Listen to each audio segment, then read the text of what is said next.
Welcome to Big Blend Radio's first Friday Toast to the Arts and Parks show with the National Parks Arts Foundation, who are known for their amazing artist residencies in parks across the country.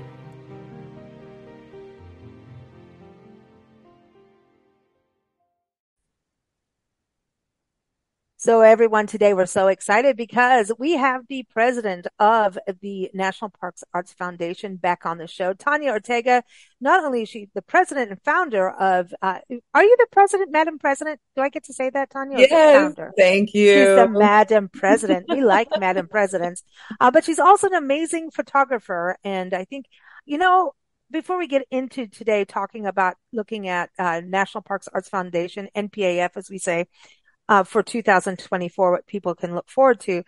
I just want to go back a little bit into why you started the National Parks Arts Foundation and how many years, because now I feel like we've known each other for like a gazillion years. You're like family now. Oh, you're like family now too. Everybody's like family that's been with us for all this long. Well, we became a profit 10 years ago. Of course, we were working on it before that too, but yes, this is our anniversary year, 2023, 10 years as a nonprofit. So we're pretty excited about that. We should have probably had a party or something, but instead of that, we're taking that funding and making sure that our various programs, which are artist in residence programs, exhibitions, and workshops, education in parks.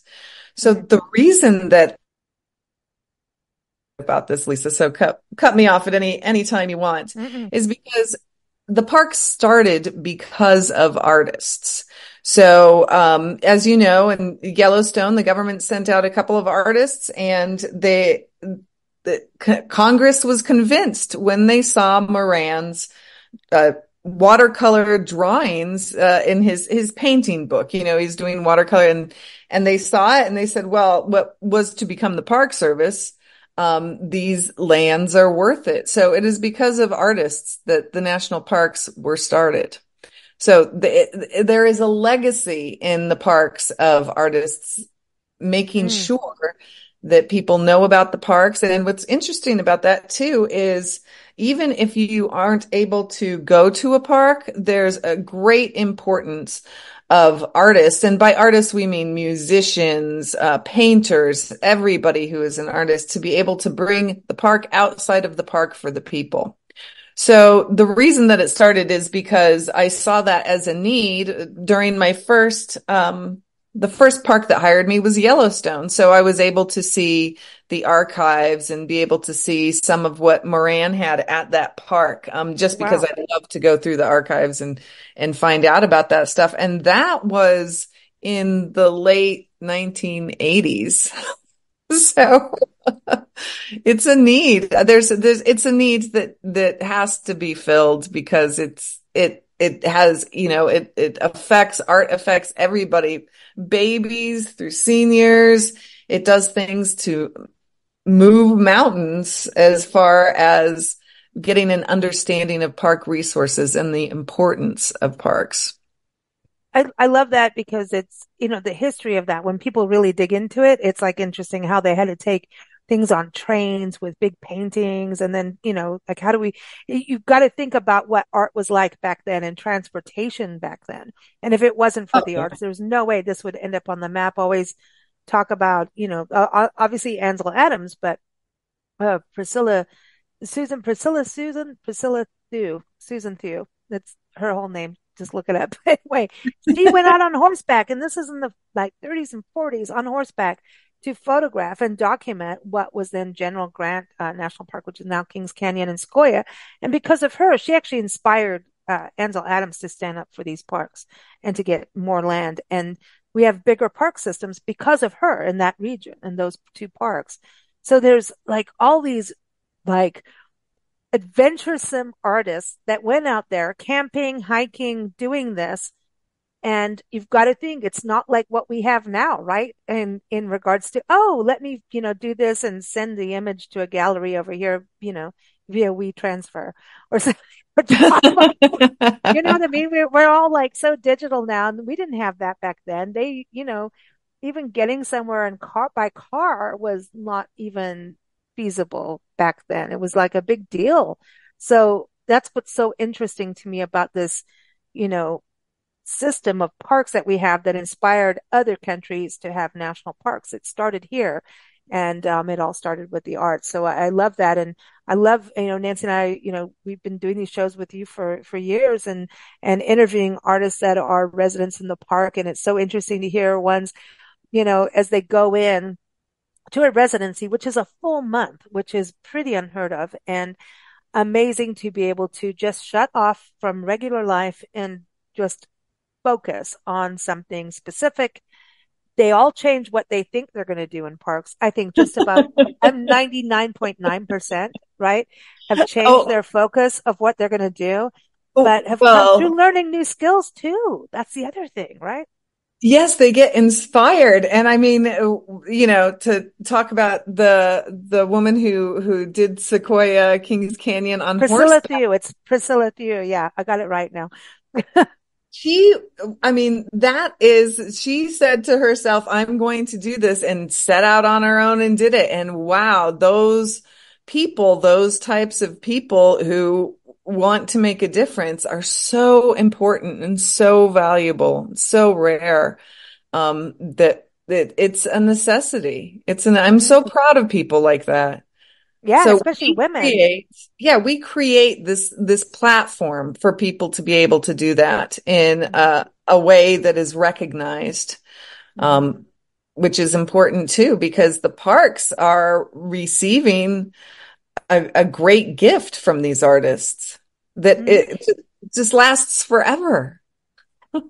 Well, I want to talk about how you're taking the parks out of the parks for people, because not everyone gets to go to, these, grand places like Dry Tortugas. Like, how many of us are going to get in a boat and be able to go to Loggerhead Key? None. 90% can't. You know what I mean? So there's these places that we're able to learn about and Yes. respect and support the preservation and conservation of these places. And we just can't go everywhere in our lives. We all try, like Nancy and I are digital nomads. You've traveled the world too, and Nancy and I too. And it's like, you will never get everywhere, but damn, we're going to try. But where does your inspiration come from to even travel? I think a lot of times it comes from the arts and photography, from music. Someone's got a song that talks about an area and it gets under your skin. It becomes an earworm. And next thing you know, you're there. I mean, look what you two did for Joshua Tree. I'm just saying, and Graham Nash. Okay. Graham Parsons, sorry. I mean, it's really kind of interesting when you look at the arts and how everybody thought you two recorded Joshua Tree in Joshua Tree National Park. They didn't. You know, they were there for a little bit, but not like that. You know what I mean? So, It's almost impossible. I mean, a lot of artistic media that we know, even Moran, when he went to Yellowstone, yes, he showed them the watercolor drawings that were small, but it took him years to paint the paintings that we all know of Yellowstone. So, you can't, a month is actually too short.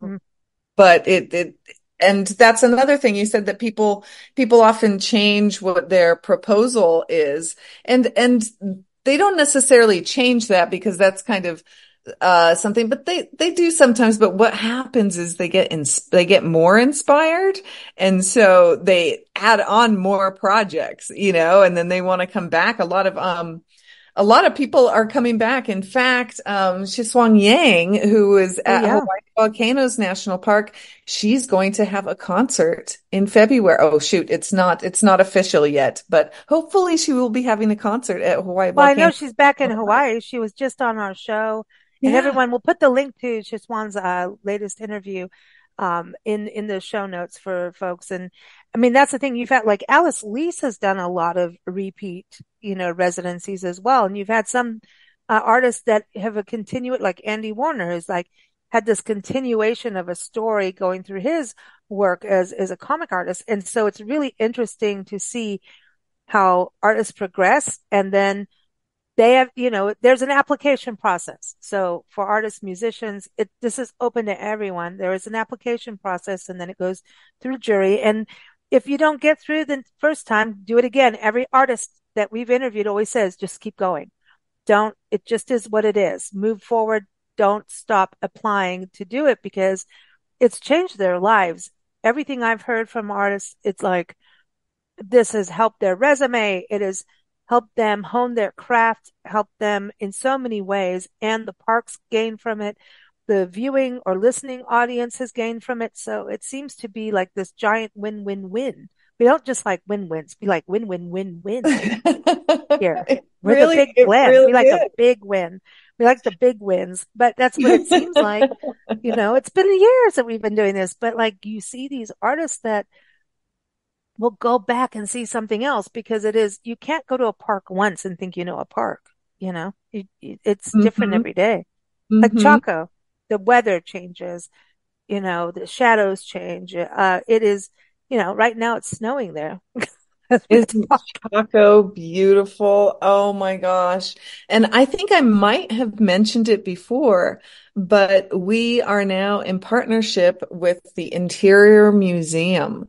And we've been working with them for a few years, but we're so lucky to be able to take our artists and present them to the museum for acceptance into the museum. And we are planning events Wow. at the museum along with that. So, and I'm sorry if I'm on repeat, but Chaco has some great artists that have gone through Chaco. And so we are probably going to be able to have Chaco represented at the museum, which is really exciting. So yes, it goes to so many levels for the artists that apply, and it is true. It is so much work for artists to get, and you've probably applied for things. I spent many years applying for residencies and other opportunities, and for me anyway, it's always hard when I realize I didn't get the opportunity that I wanted, but it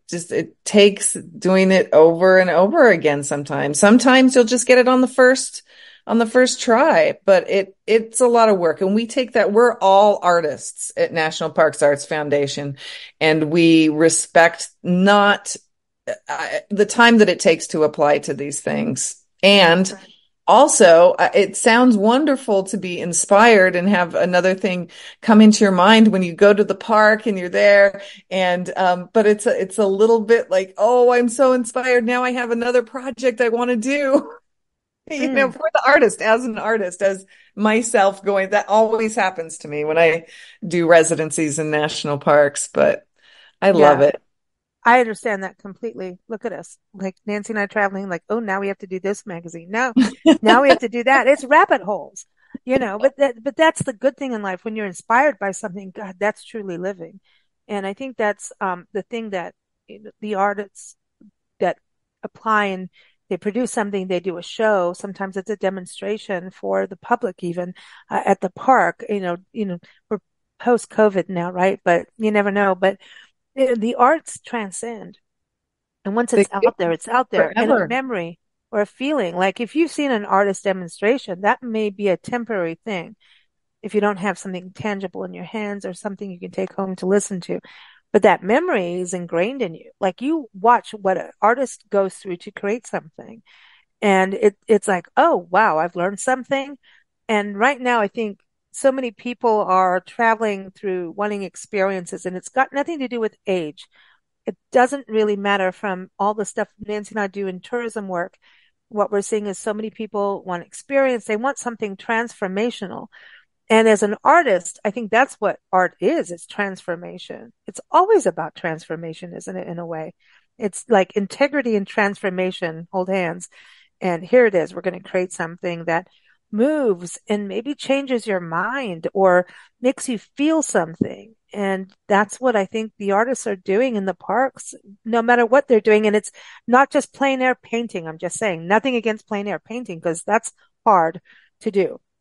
You get bugs in your art and all kinds of stuff. But I think everyone automatically thinks you have to be a plein air painter to apply. And that's further from the Oh, truth. yeah, that's not the truth. In fact, we have had, and I love this one as an example, we have had chefs apply to create food from the area, not taken from the park, from the area of the park to represent the wherever it might be. And I cannot wait until we have an chefs or artists. Like, yeah, it's not just painters, it's photographers, it's everybody, it's uh, musicians. I can't think of something that isn't. Um, but we get a lot of emails too saying, "Oh, I'm a writer. Am I an artist?" Well, yes, you are an artist. So it's it's important, and yeah, it transcends.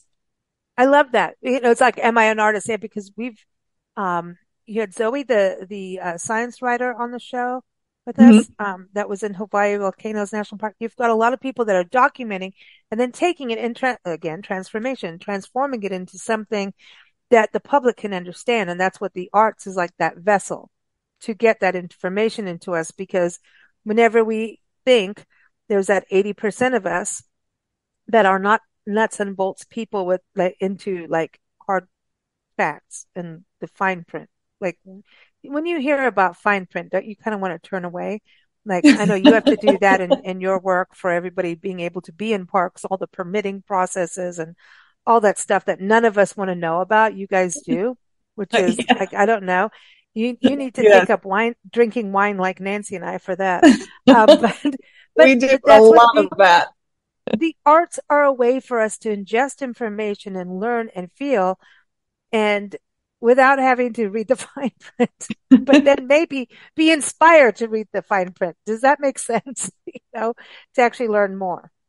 It does. It does. People don't see the work of having to do the fine print and getting the permits and everything that's behind the scenes. And for artists, that's fine. That's not their area of expertise. We're lucky enough to be able to know how to navigate all of those things.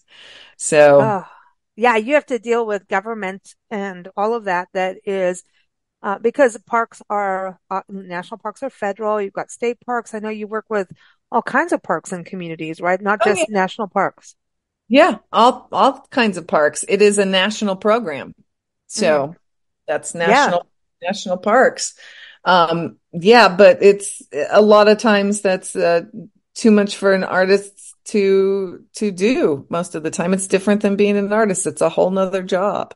So Yeah. we're able to do that, and we're pretty lucky. And our artists also, and I hate to say our artists Yeah. because they're of their own right, of course, but we've been able to partner with, the Poetry Foundation, the National Endowment for the Arts, a couple of our artists have been at the Maui Arts and Cultural Center. We have a couple of them coming up this year playing there. So it does open the doors to different things. It's exciting and the inspiration. I mean, tell me, Lisa, can you remember a song or a piece of artwork that you were so like moved by? What Mm. was that for you? I know I'm not supposed to be the one asking the questions necessarily, but No, everyone has that. I think I remember something with you and a fish. Am I right about that? Oh, you're turning the tables right. on you. You're Yep, a fish absolutely painting. right. Yep. But there is that inspires you like, oh, I want to go there. There's definitely pieces of art that just go, I need to go there. I want to know about this place, Or I want to save that place. I want to save Oh, yeah, yeah. Oh, that yeah. environment. For I don't want it destroyed, Well, which the oh, artist can do too. there was a lady who wrote a book, and I'm going to bring it up now. She wrote a novel about oh boy, the Everglades. Marjorie. Oh gosh, help me on this one. Uh, I'm looking it up right now. She wrote a novel. Laurie McCullen is her name. It's called Among the Beautiful Beasts. It's a I've novel. heard of this. I'm going to write her Yep. name down. It was set in the 1920s in Miami, and it's the untold story of Marjorie Stoneman Douglas, who saved the Everglades, but gave the backstory, and as a novel, and that's what I would That's love to see more comical. writers get on board with what Yes. NPAF does, because novels and historical fiction is such a beautiful way to get people connected. And she did this and basically shared the history of Marjorie, and it's the background of why this woman, how she had her grit to keep standing up for the parks. And she didn't like the Everglades when she first got there. She didn't like the Wow. mosquitoes. She was all like, no, no. So it's really interesting how she fell in love with the swamps and all of that. And, it's true. Once you get past the bugs, you learn. And she did. And she, fell in love with it and understood the ecosystem. And it was because she spent time and Uh-huh. got to experience the ecosystem of, like, how does the alligator work with the gallinule bird, and how does this eat that, and how do they all interconnect? And when you understand that from going into a park and seeing the web of life, which includes human history as well, and NPAF does a huge job on that, like Chaco, Fort Union, Gettysburg. I mean, even Death Valley has, human imprints. All the parks have human imprints in them, and some still living history and still going, um, she really found that connectivity. And once you experience that connectivity, then you're going to fight for it, because you realize how fragile it is with, there were so many things that have, really attacked the Everglades and still do, the Everglades National Yes. Park. And, even the water system for drinking water, Florida, and I could go on and on and on, and I won't, but, oil drilling, all kinds of stuff. But the Everglades have, just this fragile wetland. Yeah, it's a UNESCO World Heritage Site. It is a international biosphere, and blah, blah, blah, blah, blah. I'll carry on for 10 years. But it was but her writing a historical novel got you into understanding, even though it's a novel, it's based on a true story, right? So she could embellish and do things. And you just kind of sunk into this story of who was this woman, and had an idea and understanding of the swamps, of standing up, the fight of someone it's a coming of age story too. It's like you're standing up. And for a woman back in the day to be like that too. So it's amazing story of this woman. And yes, again, it's fiction, but I think sometimes we need that. And that's what the arts provide. Documentaries are amazing. We're in that life too, where we can watch a documentary, but there's something about a documentary that isn't like, the school teacher hitting you over the head with a textbook, that you need to read this Uh-huh. and understand the timeline of dates. We don't care about that. That's not how we take in information. The Yeah, arts it's is how we take in the information. So the that's an example anyway. Yeah. that's a great example. It's the human element. If you're connecting with anything in the piece of art, and you said writers, you'd like to see more writers.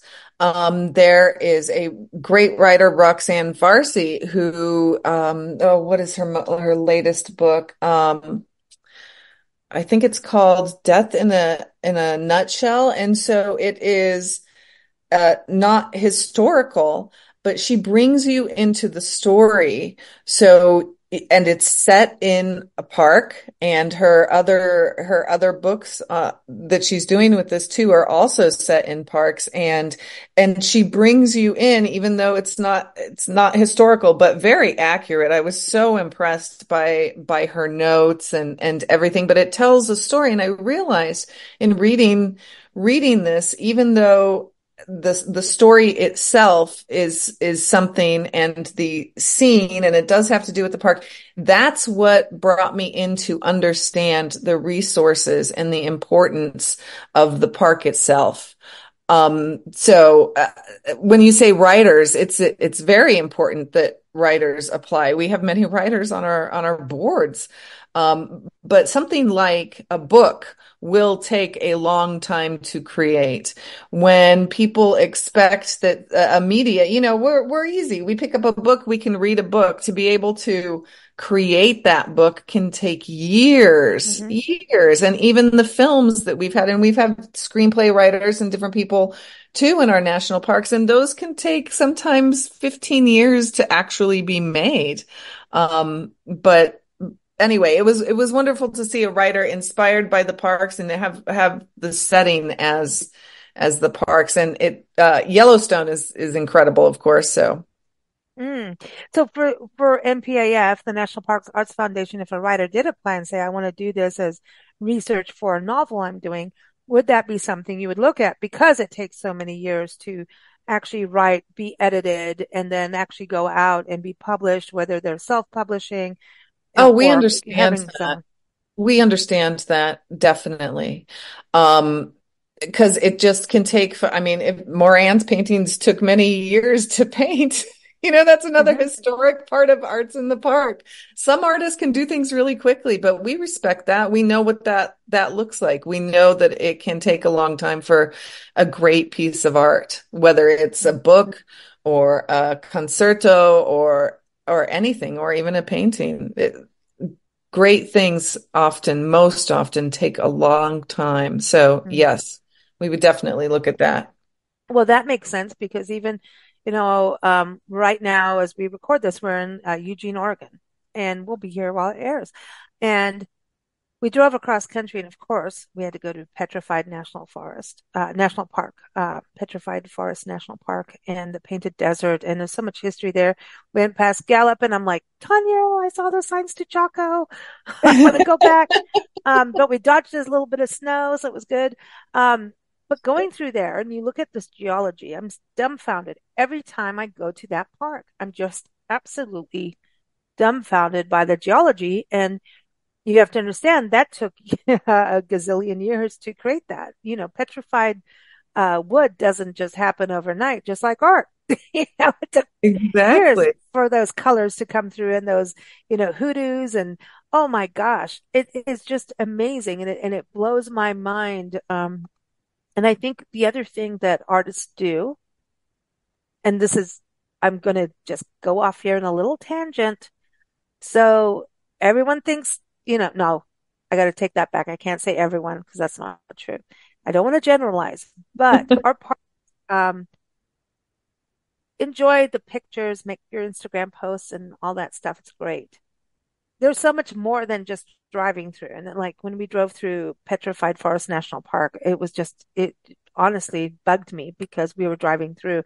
That's all the time we had. And it's better to do that than not see it. If you have that experience, do it. It's amazing. Well, But I have to tell you, art, go ahead. pardon? I was like, go ahead. It's so interesting that you're talking about Petrified Forest National Park because they have been on our waiting list for a while, and they just contacted us interested in information on partnering with us for artist in residence programs. Oh, I hope that happens. That would be And insane. yeah, I mean, it would be beautiful. And I think we just need to make sure that okay, well, this is an easy thing. Pretend, Lisa, what would you like to see at Petrified Forest National Park if you were an artist in I, residence? I would like to get the hell out of the car and go on a walk, right? And there's all these trails and there's backcountry camping out there that is amazing. And I have friends who have done it. And I'm I writing was down the I'm backcountry in, camping. there's backcountry camping there that is insanely cool. Listen, Nancy and I, the, okay, Painted Forest National Park. Nancy and I drove from Florence, Colorado to Yuma. And on the way, we said, okay, we're going to do whatever. We're just going to pull over wherever we want, do what we want on our way. Nancy and I drove along the Arkansas River. This was an epic 24 hours, not even 24 hours. This is a crazy, crazy story of park travel. We Tell us. drove, this is crazy. But my point is, at the end of the day is, do not just do the drive through. You want to be the park artist so you can hike and have that time to really photograph that log, that petrified wood in a way that no one else has seen it. Because when you just drive through, you only get one glimpse. And you can't just get that perfect photo by just click, click, click. Maybe like when you're saying applying, you'll get that first one. Yay, you're lucky. Win the jackpot for the day, right? But if you're there Yeah. for a month, you can actually understand the colors, the lines, and the geology and get to understand, go in the archives, go and learn about the Harvey House girls, go learn this I mean, there's just so much to it and understanding the pigments of the sandstone and all of that and actually understand. So when you interpret and create your art, there's this backbone and when you have the backbone, you can flourish, right? You have to have that root. And so when I feel like when we drive through, we get this amazing jaw-dropping experience, but it's not as good as spending time to create on top of the roots. You're just doing a drive-by, just not good enough, but do it if that's all you get. But going there, hiking, absolutely. You've got to go off and backcountry hike. There's all these trails through these geological features that are just incredible that your mind is just, what? How did this happen through all these millions of years? There were dinosaurs, there's all these fossils, but It's I'm so I'm tripping amazing. out. But our route, okay, I'll go back to the crazy Yeah, story. tell We the drove story. from Florence, Colorado. So you go, Florence is by Canyon City, so it's all known for the Supermax prisons, but that's not what we're talking about. The Royal Gorge Bridge is there, right? So you can go there, go along the Arkansas River, Curaçao National Recreation Area, which is mind blowing because it's water on both sides and hoodoos and all kinds of crazy stuff. And you get to Gunnison. Um, uh, that canyon, the Black Canyon, is incredible. If you get there through the national forest and the national park. Well, we went there. I mean, this is just in one trip. And we were like, oh, let's camp up here or do something. And then the wind was just crazy. And we decided, let's go south. Well, we didn't know what we were doing. And I'm scared of heights. Like in driving, I'm not good, but I did like all these mountain passes, the Monarch and all of this. Was it And snowing? not yet. It was mid-September. It was right before COVID year, right? And Mm, so we start heading south and we went through Melrose. We went through all these different Montrose, not Melrose, down. yeah. And next thing you know, we're in Ouray, right? Beautiful. Well, we had to pee. Well, I'm just saying, this is something you want to hear on a National Parks Arts Foundation podcast. Well, there really wasn't much or places to go. And so we're like, okay, we'll just get to Durango, we'll go to the gas station, whatever. No, that didn't happen. Anyway, we kept going and we went through a Ouray and we kept thinking we're going to pull off here, pull off. And the way the timing was, it was just one of those weird trips where you just kept going. We ended up going on the $1 Million Highway. Have you been there? I know Yes. you've been through. I did that. I'm the scared person. I mean, I did the Trail Ridge Road in Rocky Mountain National Park, but this thing scared the heck out of me. And I did that. Sun is going down, but the mountains were beautiful. It was a full moon over the Red Mountain. Like, honest to God, like we were lucky. I'm scared, white knuckling it all the way through So Bob this Marley is on replay. is this Yeah. so this is on the way to Uray towards Silverton. You're on Yeah, that yeah, highway? that right. Yeah, Yeah, yeah. So we that get is a to great. Durango. Yeah. Then we do this and it's going dark and I'm like, oh, you know, bleep, bleep, bleep. And anyway, we get to Durango, went to get gas, and the bathrooms were working, all the story. We ended up going, okay, we went past Aztec ruins and they were closed. You can't just go pull up at a park, right? I tell people all the time, look at park websites before you go. Well, sometimes you should heed your own advice, Lisa. So now that's closed. There's no camping. You can't do that. All right, keep going. So we went through Shiprock and there was this awesome truck driver that I through Shiprock, went past these just beautiful places, got to Gallup. Rest areas are closed. We still have to be. Anyway, Oh my nobody cares gosh. about this. We get to Holbrook and there was a gas station with open restrooms and we're fine. And we're like, we're going to go to Petrified Forest National Park. Well, that's closed too. So Nancy and I car camped outside the gate of Oh my Petrified God. Forest National Park. It was late at night. I mean, because there's only a couple hours or 2, 3 hours before they're going to open, you know. This is how long this trip is. It's crazy. So we're out there and we wake up and there's a dinosaur looking in the window of the car, like this dinosaur outside the entrance.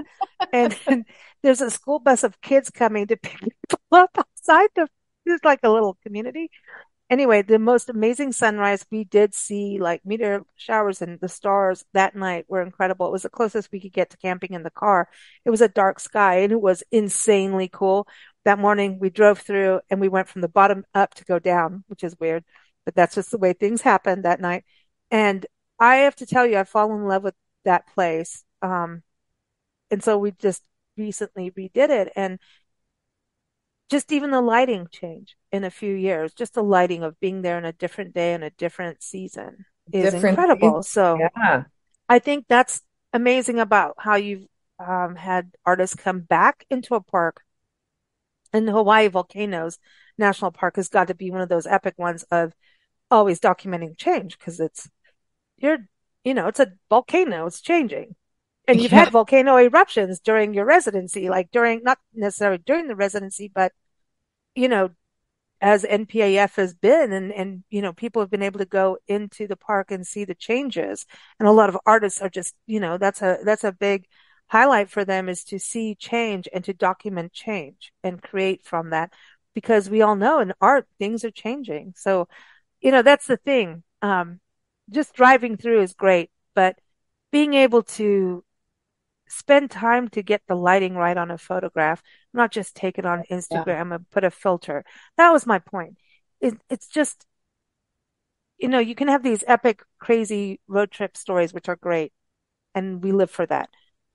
But there's something about being there and being able to watch the sunset, the sunrise, the timing of light, to just understand and take time like Marjorie did in the Everglades to understand the ecosystem, including humans, how things work. And I think that's Yeah. what you guys really provide is that opportunity.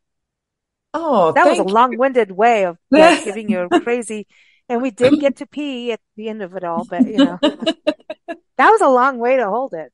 Just saying. That's like really long way. I've got a story about going down that mountain too.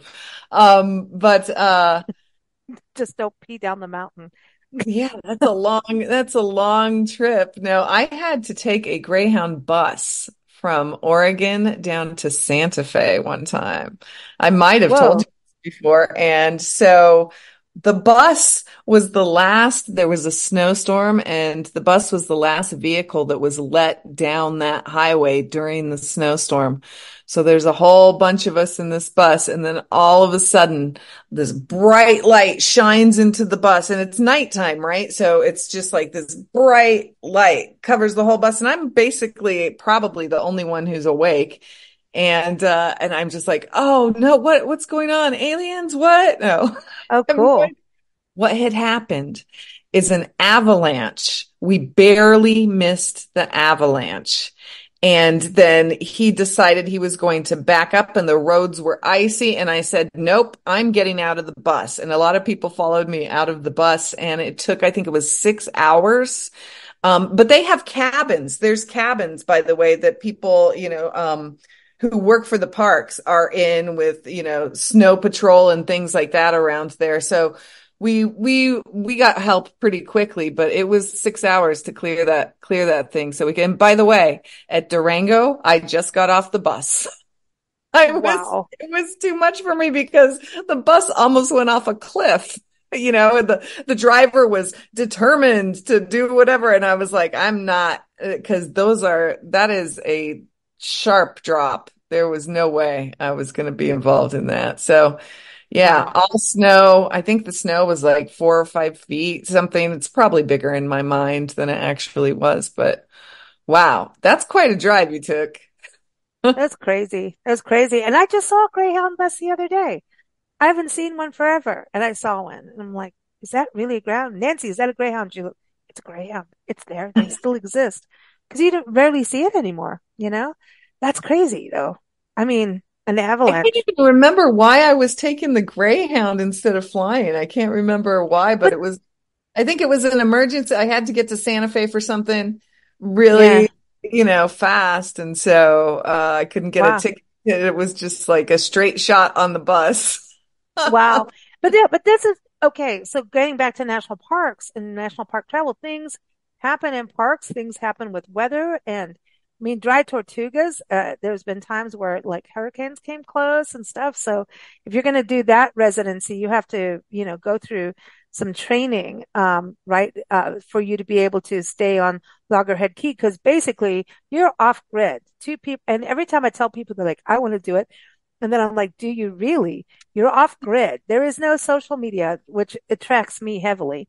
I'd like to just take a break from all of it, but you really have to be prepared to do this. But I think it is probably one of the most epic residencies in the world It to is. do. It is. It got some award for that years ago, but it is, and we're very lucky because the Park Service has been really great about, doing an introduction sort of training with people to make sure that they know, and even before they go in the residency, yes, you have to take a course, an online course for Dry Tortugas, in disaster management, I believe it is. But it's there now. We have two programs. We have one that's open to the public and one that is local. So we've switched the one that's open to the public from it was during hurricane season, and for now we have switched that to the spring. So I think it's in March. Mm. So it's a little that's not hurricane season, but you never know. At any of these parks, you never know what's going to happen. So, the Park Service has been really, really great about Mm. preparing artists. We're very Or lucky. it's very epic. And again, it's someplace that you were talking about taking the parks outside of the parks, right? That's a really huge example of that. And not everybody gets to Hawaii volcanoes either. That's a bucket list for so many people. But just, hey, we have to get on a plane or, you know what I mean? So it's a bucket list for people to go to. And some of the parks are very remote, like Chaco. We went to Chaco a few years back, also right before COVID. And it was amazing to me because we've seen, and interviewed so many artists that have been there, and I saw their work as I was walking through places, and yet it was still, we were there for majority of a day. It's not good enough. It's just not good enough to get, It's just not good just, enough. it's not good enough, and so it's all great to be able to go to these places, but art stays with you when you can still see the photo. I have musicians that we know, some friends who created a song about chocolate, and I know we've played it on shows before. Love Whenever it. I hear that, it just takes me there. And so that's the power of the arts, to take you back to places, the memories. It's beautiful. Um, Before you go, tell everybody the best way to keep up with these residency programs, and for folks in communities and park areas that may want to get on board and say, gosh, we need to, Oh, golly gosh, fantastic. we need to be able to do this in our region. We want to have, NPAF come in and do a residency, because it's the actual communities get involved, like Friends of Parks and art organization come in to fund and help and, make these, residencies possible, right?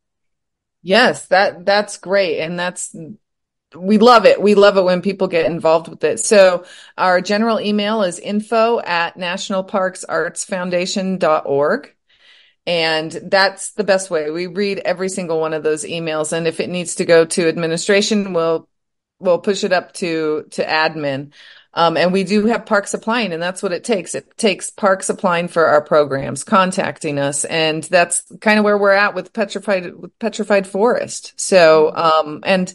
and other parks too. So it's interesting because we've had many, many parks on a waiting list, and the parks who have been on a waiting list have their staff has changed sometimes even three Mm-hmm. times since they started on the waiting list. So they're like, "Oh, we applied to that. Yes, yes, let's do it." But so we're very lucky because it our funding, we're looking for funding and sponsorship so we can have more programs and more parks. So we have quite a few that are on the waiting list right now that has come up are Yellowstone, Grand Canyon, Yosemite, Carlsbad, Saguaro, Joshua Tree, and Wow.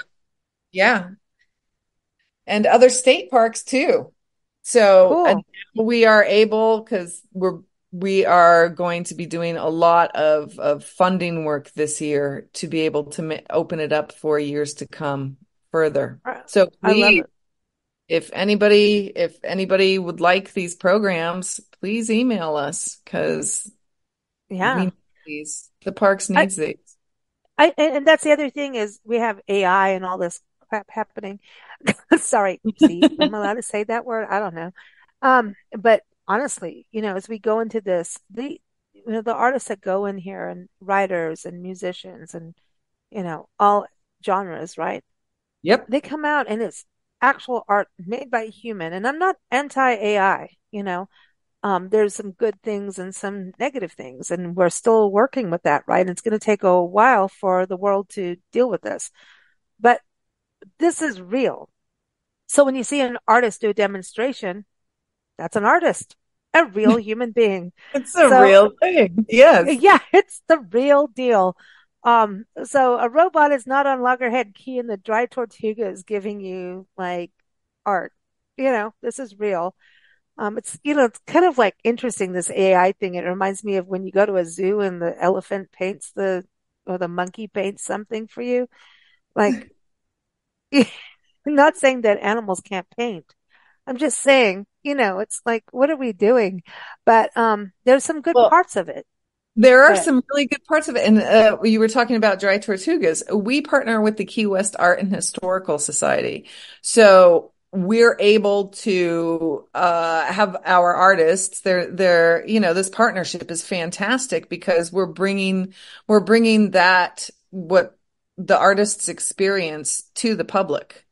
So if we do mm, not have an event or events or concerts, whatever it may be, or a dinner, even if it's a chef artist, oh, um, cool. they're for the public. So the public does get to experience as much as they can and meet the artist, and it's great. I Yeah, love it. I love it. Everyone, keep up with National Parks Arts Foundation at nationalparksartsfoundation.org. And if you're an artist, that's where you go. Social media, get on the newsletter list. What's the best way for artists to apply and keep up with? Because I know sometimes you'll get hey, we just got this new residency and you're on a deadline because of how the grants work and the funding works. So what's the exactly. best way for artists to stay in touch with you? To go to the website, nationalparksartsfoundation.org, to follow us on social media, which is on there at, I can't remember what our Instagram is, but we are on social media, or to just email us. They are on social media. And you have a newsletter too, right? That you send out as well for folks. They go on the Um, website.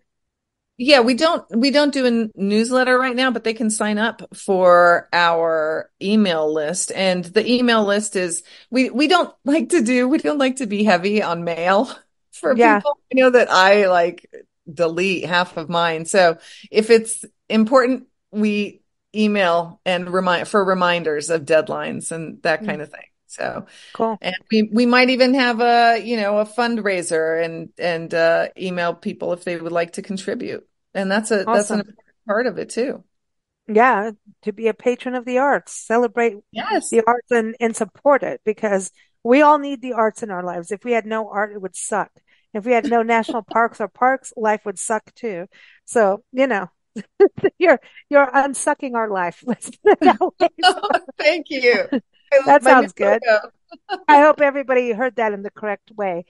So thank you so much for joining us, Tanya. Always a pleasure to have you back on the show and keep us up to date on what's going on and just have a conversation on the power of the arts, which is definitely what you're doing, and also to take care of our public spaces, their natural beauty and what's needed for the natural world, but also to preserve and protect and interpret history. So thank you so much. Thank you, Lisa, and thank you everybody for listening.